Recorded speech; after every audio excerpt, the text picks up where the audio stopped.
era dar una pequeña charla introductoria a la neuropsicología para contarles a aquellos que están interesados tal vez en encontrar una orientación en psicología, de qué se trata esto y cuál es el maravilloso camino que hemos recorrido en neuropsicología en la Argentina. Pensé en empezar un poco con un tema personal, contarles un poco cómo elegí yo este camino, qué es lo que me llevó a pensar en la neuropsicología por primera vez.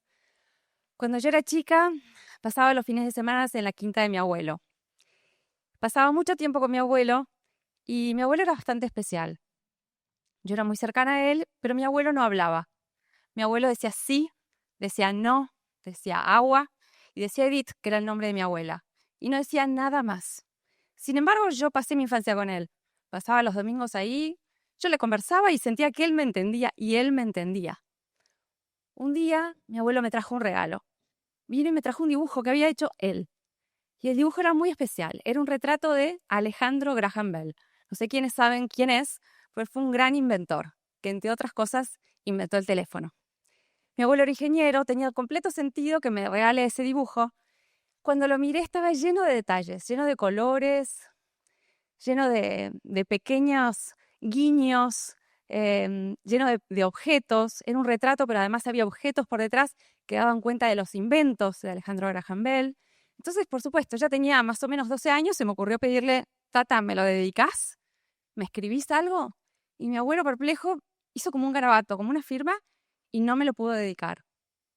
Yo me quedé pensando en esa escena y naturalmente siempre supe que mi abuelo no hablaba, que había tenido algún accidente y que no hablaba. Eso era lo que se decía en casa.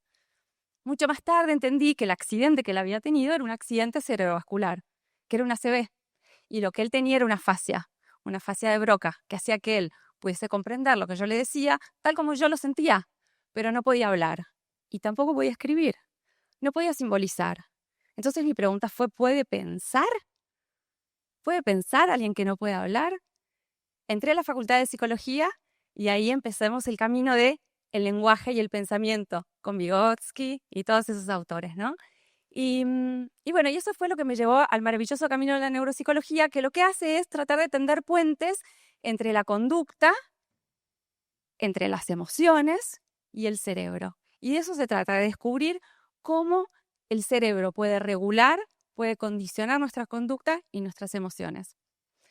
Esto que nos parece obvio hoy no es tan obvio. En la época de los egipcios, de hecho, cuando hacían las momias, el cerebro lo descartaban, lo tiraban y guardaban el corazón, porque pensaban que el corazón era el lugar donde se alojaban todas las emociones y también todos los pensamientos. El Antiguo Testamento, los hebreos, ponen la emoción y el pensamiento en las vísceras, en las entrañas, y hay muchas alusiones a lo entrañable, ¿no? Luego vienen los griegos y ahí vuelve nuevamente el corazón a ser la sede del pensamiento y la emoción, pero aparece Hipócrates y dice no, la razón está en el cerebro. Y a partir de ahí, los siguientes autores, finalmente coronándose con Descartes, ponen en el cerebro todo lo que tiene que ver con el pensamiento. Pero bueno, no es banal que lo hayan puesto en las entrañas y en el corazón porque lo sentimos en todo el cuerpo, porque las emociones las sentimos en todo el cuerpo, ¿no es así? Sin embargo, las emociones están en un lugar del cuerpo. Hay un caso muy famoso que fue el caso inaugural de la neuropsicología, que es el caso de Phineas Gage. Phineas Gage era un empleado ferroviario que trabajaba en las vías y hubo una explosión muy fuerte y una vara metálica atravesó todo su cerebro. Hizo tal perforación que anuló el funcionamiento del lóbulo frontal. El personaje Phineas se salvó del accidente maravillosamente y, digamos, físicamente, luego del accidente estaba indemne y podía seguir trabajando y podía seguir con su vida. Sin embargo, algo en él había cambiado. Su personalidad era otra. Phineas ya no era tímido, ya no era introvertido, ya no era reflexivo, sino que se volvió completamente impulsivo, irritable, decía malas palabras, cambió su forma de ser y esto hizo que perdiera su trabajo, que perdiera su familia, que cambiara por completo su vida y terminara trabajando en un circo. En un circo, acá me anoté lo que les quería contar. Son muchas cosas. En un circo, contando su historia, contando cómo él había cambiado y cómo esta lesión le había cambiado. Y eso es lo que lleva a los investigadores a pensar que no solo el pensamiento y el razonamiento están en el cerebro, sino que también nuestras emociones están ahí. ¿Y qué es lo maravilloso de esto? ¿Qué es lo maravilloso del cerebro? Que a diferencia de otros órganos, el cerebro no nace formado. Y ustedes me dirán, bueno, el resto del cuerpo también crece en funcionalidad y crece en tamaño. Sí, también lo hacen los riñones, también lo hace el vaso, el páncreas, también lo hace el corazón, pero el cerebro, a diferencia de esto, se nutre del ambiente. Entonces, un cerebro bien nutrido y estimulado y que interactúa con otros y que tiene un ambiente diverso es distinto a un cerebro que no tiene todos estos estímulos. Entonces, a medida que crecemos, el cerebro se va desarrollando y va generando conexiones entre las neuronas que son lo que nos permiten pensar, razonar y, si estas conexiones son muy fuertes, abstraer más y más nuestro pensamiento, imaginar, crear y también sentir las emociones. El cerebro se desarrolla y sabemos esto hace muchos años, pero siempre se pensó que el cerebro se desarrollaba hasta cierta edad y que después de cierta edad las neuronas que se morían estaban perdidas y que no había nada más que hacer. Entonces era muy importante educar a los chicos, educar a los adolescentes y después lo que queda, queda. Hubo un experimento hace unos 15 años, no, pasó más tiempo, qué horror, alrededor del año 2000, hace como 25 en realidad, que es el experimento de los taxistas, ¿no? En Londres se sorprendían de la memoria visual que tenían los taxistas. Entonces un grupo de investigadores de King's College decidió hacerle una resonancia al cerebro de los taxistas de Londres y encuentra que el hipocampo derecho, la zona de la memoria visual, era más grande que en el resto de la gente.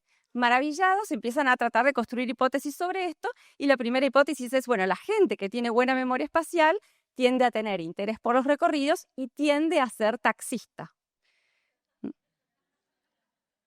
Pero después surgen otras hipótesis y es que tal vez este área del cerebro se ha desarrollado siendo taxista. Lo cierto es que los taxistas, para convertirse y para tener matrícula en Londres antes de la invención del Waze, ahora ya no sé cómo es, tenían que pasar un examen muy difícil, un examen que le llamaban The Knowledge, el conocimiento, por lo difícil que era. Tomaba al menos 3 años prepararse para ese examen. Entonces, los investigadores lo que hicieron fue estudiar a los taxistas antes de que rindieran el examen, antes de que se prepararan para el examen. Y también estudiaron a un grupo de pacientes que llamamos grupo control, ¿sí?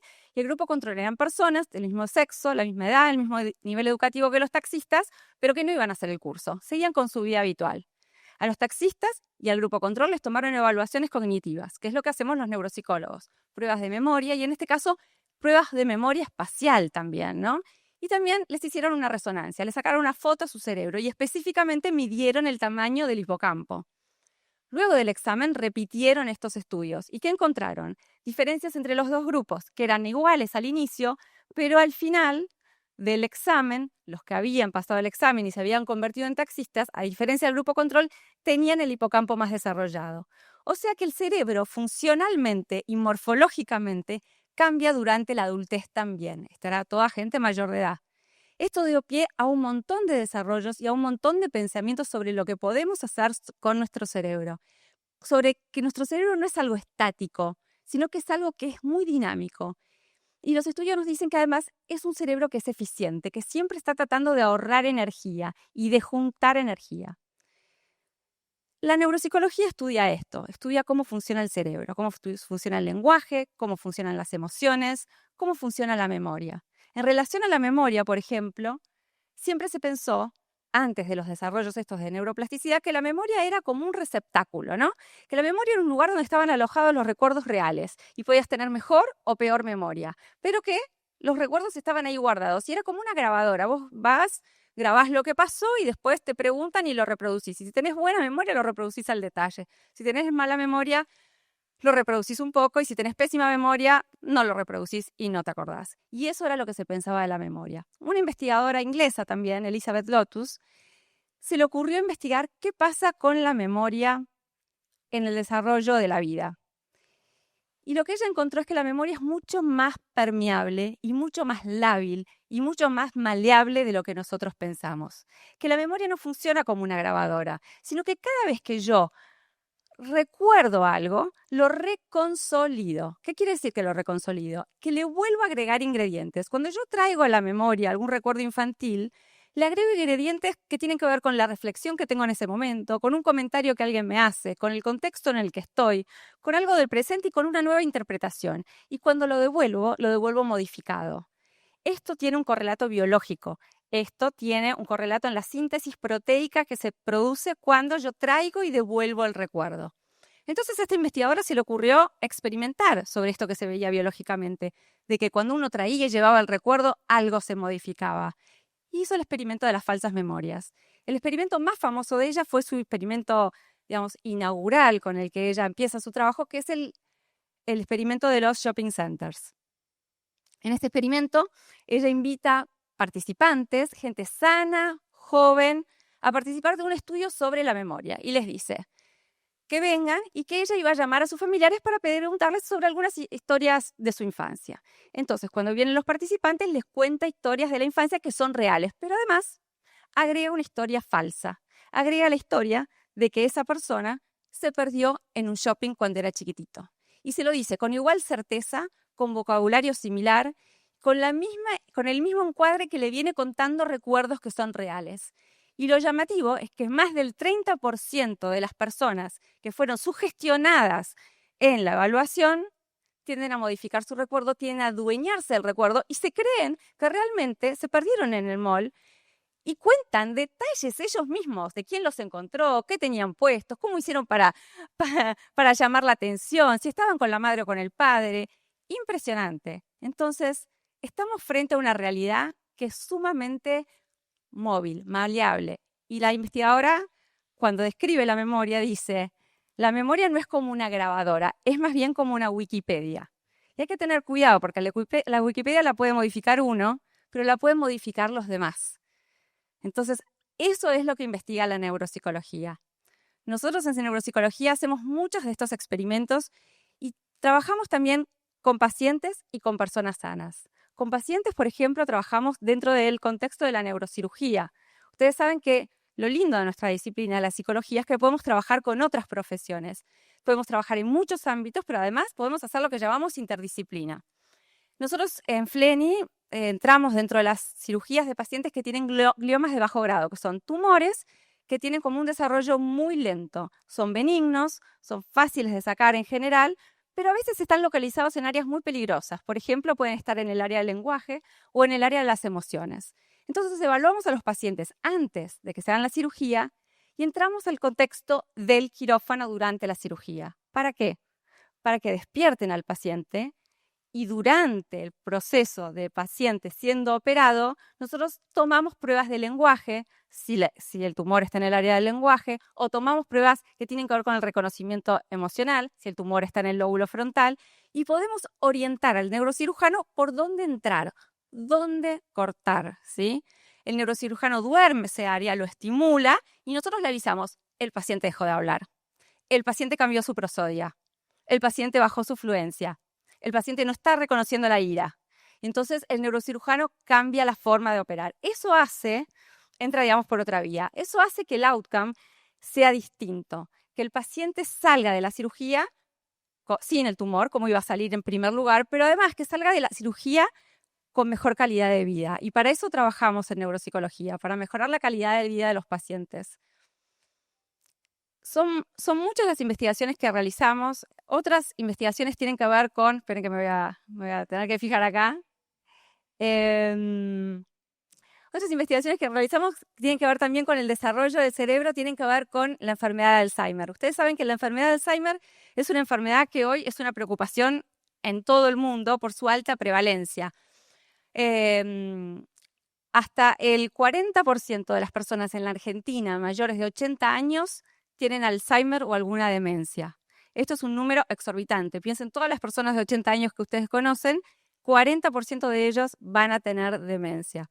Este número es tremendo y es mucho más alto en los países de bajos ingresos que en los países desarrollados. ¿Por qué es esto? Porque en los países de bajos ingresos, como el nuestro, o bajos recursos, tenemos más factores de riesgo. Los factores de riesgo para desarrollar una enfermedad neurodegenerativa como una demencia o un Alzheimer son varios. Los más importantes tienen que ver con el nivel educativo en la infancia, sin haber recibido la educación necesaria, hace que uno tenga menos conexiones neuronales. Y cuando uno tiene menos conexiones neuronales, tiene más riesgo de que cualquier enfermedad, cualquier lesión que uno tenga en su cerebro, se manifieste de una forma más explícita. Entonces, lo que hacemos es tratar de trabajar sobre la prevención de la demencia. Lo primero que necesitas para prevención es diagnóstico temprano. ¿Por qué es importante el diagnóstico temprano? Porque me permite prevenir y me permite intervenir. Para realizar diagnóstico temprano, en Flenia estamos haciendo una investigación muy interesante que es sobre cómo las personas hablan y cómo las personas gesticulan antes de tener la enfermedad. Entonces también tomamos un grupo de pacientes con lo que se llama deterioro cognitivo leve, que son las instancias previas al desarrollo de la enfermedad de Alzheimer, y también invitamos a personas sanas a evaluarse contando una historia. Lo único que hacemos es mostrarles una lámina muy conocida, tal vez algunos de ustedes la conocen, la del cookie theft, que es una señora está lavando los platos mientras sus hijos roban galletitas en un rincón de la escena, ¿no? Y la persona nos tiene que contar esa historia, eligiendo las palabras que quiera, gesticulando como quiera, espontáneamente. Mientras la persona lo hace, nosotros medimos, digamos, lo filmamos y medimos sus movimientos musculares en la cara y también medimos su lenguaje, su prosodia, es decir, el tono de la voz, su gramática, la complejidad de las oraciones que usa, las palabras que usa, el significado de las palabras que usa, la variedad de palabras que usa. Y construimos un algoritmo, y en esto colaboramos con el Laboratorio de Inteligencia Artificial de la UBA, que incluye neuroimágenes, los datos faciales y los datos verbales. Y con eso tratamos de diagnosticar más tempranamente la enfermedad, porque esta es una enfermedad que, si bien muestra sus síntomas a partir de los 60, 65 años, empieza a depositarse en nuestro cerebro 20 años antes. Lo que pasa es que no hay síntomas, y para eso estamos nosotros, para poder medirlos. Y les hablé de prevención, ¿no? Prevención del Alzheimer, prevención en general de los trastornos cognitivos. Hace 10 años se publicó en Finlandia un estudio que fue revolucionario en la prevención del Alzheimer. Ese estudio se llamó FINGER. FINGER porque son 5 dedos. Sí. Nutrición, ejercicio físico, estimulación cognitiva, control de los factores de riesgo cardiovasculares y socialización. Esos son los 5 pilares que propone FINGERS. La investigadora Mia Kivil-Petlo reclutó personas que estaban en riesgo de tener Alzheimer, pero que todavía no lo tenían. 2.600 personas y las dividió en 2 grupos aleatoriamente, los grupos que reciben tratamiento y los grupos que reciben consejo médico. El grupo que recibió tratamiento recibió estos 5 pilares de tratamiento. ¿Cuál fue el aporte único de esta investigación? Ya se habían hecho investigaciones sobre la nutrición, sobre el ejercicio físico, sobre el control de riesgo cardiovascular, sobre los ejercicios de memoria, pero no se había hecho nunca una investigación que conjugara todo junto y que vea y mida cómo esto tiene efectos de una manera sinérgica, combinada. Lo que encontraron luego de 2 años de tratamiento es que un grupo se diferenciaba del otro y que aquel que había recibido el tratamiento intensivo tenía menor tasa de conversión a demencia. ¿Cuánto menor? 30% menor que el otro grupo. Eso es muchísimo. No solamente eso, sino que los midieron año a año y los siguientes 10 años estos grupos siguieron divergiendo. O sea que el cambio en el estilo de vida se sostuvo y los cambios a nivel cognitivo se sostienen una vez que uno cambia el estilo de vida. Esto tiene implicancias enormes para la salud pública, pero claro, fue hecho en Finlandia, en un país nórdico, rico, en una población blanca, distinta completamente de la nuestra.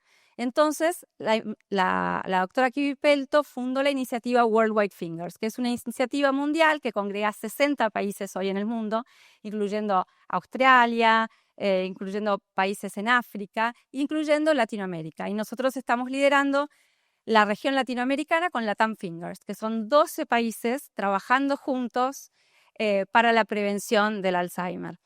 Somos 13 investigadores principales que colaboramos, cada uno con 100 participantes. En Argentina tenemos 100 personas que ya van por 1 año y medio de tratamiento y algunos ya lo han terminado, que están haciendo este mismo tratamiento. Lo que pasa es que el tratamiento es un poco distinto porque nosotros no podíamos traer a la Argentina la dieta mediterránea o la caminata nórdica. Era inaplicable. Entonces esto nos llevó a un trabajo que se llama armonización muy intenso, donde tratamos de buscar equivalencias entre lo que se había propuesto en Finlandia y lo que podíamos implementar, no en Argentina, sino en Latinoamérica. Lo cual nos llevó a un trabajo muy lindo y muy rico colaborativo con otros países de Latinoamérica y se creó una comunidad de investigadores muy fuerte, que inauguramos el primer ensayo clínico a través de Latinoamérica. No puedo revelar los resultados, pero simplemente porque no lo sé, porque es un estudio simple ciego, donde los investigadores no sabemos los resultados ni a dónde están, en qué rama del estudio están los pacientes, ¿no? Pero tenemos mucha expectativa de que esto va a producir resultados positivos y más positivos de los que ya se vieron en Finlandia. ¿Por qué? Porque, como les decía antes, los factores de riesgo en nuestra región son mucho más altos. Los factores de riesgo para la demencia en los países de altos ingresos alcanzan el 40%. En nuestro país, esos mismos factores, la baja educación, la hipoacusia, la obesidad, la diabetes, el tabaquismo, el aislamiento social, la depresión, alcanzan el 60% de los casos. Es decir, que el 60% de los casos de Alzheimer y demencia podrían prevenirse si cambiamos el estilo de vida. Y en eso estamos trabajando, en producir un impacto que después se traslade en políticas públicas. Y bueno, un poco la neuropsicología se trata de esto, de ver las dos caras todo el tiempo. Muchas veces me he encontrado con gente que me dice, no, a mí me gusta la investigación, yo no veo pacientes, no. Y otros que me dicen, a mí me gusta la clínica, eso de la investigación, no es para mí, no. La realidad es que no hay clínica sin investigación, que no hay caso que no pueda mejorar si uno no está haciendo investigación y tiene propuestas, hipótesis y descubrimientos nuevos. Y al mismo tiempo no hay investigación sin hipótesis clínica. Si yo dejo de ver pacientes, no sé cómo se me podría ocurrir una hipótesis. Por ejemplo, les puedo contar un caso de un paciente que tuve hace 2-3 meses, este año. Una paciente mujer que llega a mí y me dice, estoy con problemas de memoria y fui a tal clínica y nadie me puede encontrar el problema de memoria, pero yo no me acuerdo de nada. Entonces, bueno, digo, seguramente la evaluaron mal. Entonces le tomo mi superevaluación cognitiva y miro y era igual. O sea, igual que los otros centros. Entonces me quedo charlando con la paciente un poquito más y acá en la clínica, en la anamnesis, empiezo a encontrar un poquito más lo que le pasa. Y le digo, ¿pero qué quiere decir que se olvida de todo? ¿Qué es exactamente lo que le pasa? ¿Se pierde en lugares conocidos? No. ¿Se olvida de lo que hizo ayer? No. ¿Pierde objetos? No. ¿Qué es lo que le pasa? No, bueno, no me acuerdo el nombre de mis hijos. Qué raro, bro. Entonces la derivo a una evaluación del lenguaje. Le toman una evaluación del lenguaje, el lenguaje está perfecto. Ya parecía perfecto, pero no tenía problemas en la fluidez, no tenía problemas en la prosodia, no tenía problemas articulatorios, no tenía anomias, que anomias es la sensación de tener la palabra en la punta de la lengua y no poder decirla, que esté el contenido pero que la palabra no salga. No tenía nada de eso. Entonces le pregunto un poco más a la paciente. Su evaluación del lenguaje fue normal, ¿no? ¿Cómo es que no se acuerda el nombre de sus hijos? Bueno, la paciente tenía lo que llamamos una prosopagnosia. La prosopagnosia es un déficit selectivo que se produce por una lesión, que en este caso estaba en el giro fusiforme, que no me permite reconocer rostros de personas conocidas. En el caso de esta paciente era tan leve que le permitía distinguir un hombre de una mujer. Incluso dos personas similares, podía decir que eran similares, pero no podía reconocer y asociar el contenido semántico que tenía de una persona con su rostro. No me podía decir que esta persona que conocía se llamaba de tal manera, o que era su hijo, o que era el ferretero de la esquina. No podía llegar a anudar esos dos conocimientos. Ahora, ¿cuál es la particularidad de la agnosia y de la prosopagnosia, la de las caras en este caso específico? Que sí lo puede hacer por otras vías. Sí lo puede hacer si usa, por ejemplo, el oído. Sí lo puede hacer, por ejemplo, si usa el olfato. Entonces, si cerraba los ojos y el esposo le hablaba, ella lo podía reconocer. Si olía el perfume de sus hijos, podía decir que estaban ahí, pero no podía reconocer sus caras. Así de específico es el cerebro, pero también así general como les conté en Fingers o como les conté en la teoría del neurodesarrollo. Tenemos mucho para investigar y tenemos mucho para dar desde la clínica. Yo me pregunto, hoy si mi abuelo estuviese vivo y teniendo la CB ahora, ¿qué hubiera pasado? Y estoy segura que el tratamiento sería diferente, que los resultados serían otros, que se lo hubiera evaluado de otra manera y se le hubiesen ofrecido alternativas que hoy están presentes. Por eso los aliento a seguir esta carrera, a seguir esta especialidad, a trabajar en neuropsicología. En febrero vamos a tener una conferencia que se llama Neuroscience Next. Es una conferencia que es para gente joven, es completamente gratuita y se trata de esto, de traer las neurociencias a la Argentina. Es una conferencia en la que van a venir muchos invitados internacionales y que hay cupos limitados, así que están invitados a anotarse. Pero más que nada están invitados a acercarse a este campo de estudio que es tan interesante y tan rico, tiene tanto para dar. Gracias.